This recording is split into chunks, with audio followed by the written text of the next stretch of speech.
بسم اللہ الرحمن الرحیم۔ السلام علیکم۔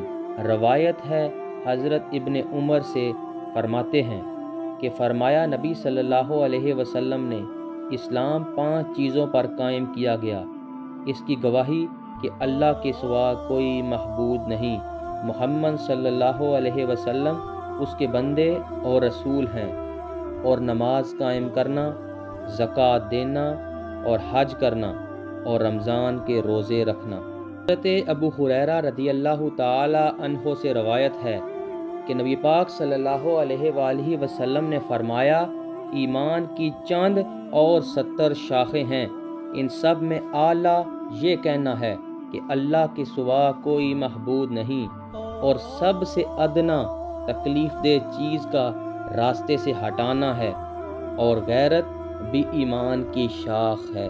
حضرت عبداللہ بن عمر رضی اللہ تعالی عنہ فرماتے ہیں کہ نبی پاک صلی اللہ علیہ وآلہ وسلم نے فرمایا کہ مسلمان وہ ہے جس کی زبان و ہاتھ سے مسلمان محفوظ رہیں، اور مہاجر وہ جو ممنوع چیزوں کو چھوڑ دے۔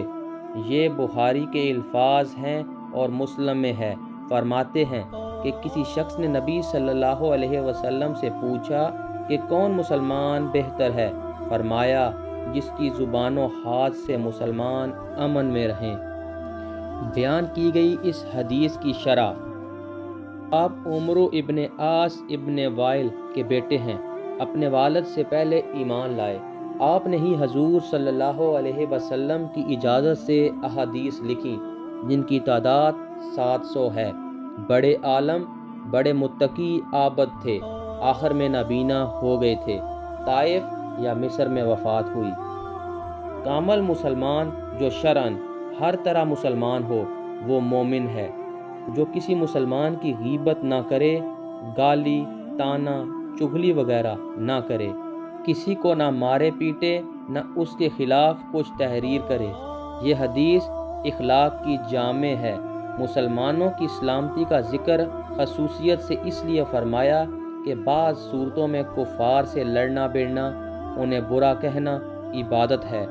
یہاں ظلماً غیبت و اذیت مراد ہے۔ اس حدیث کا مطلب یہ نہیں کہ ظالم مسلمان کافر ہے یا رحم دل کافر مسلمان ہے۔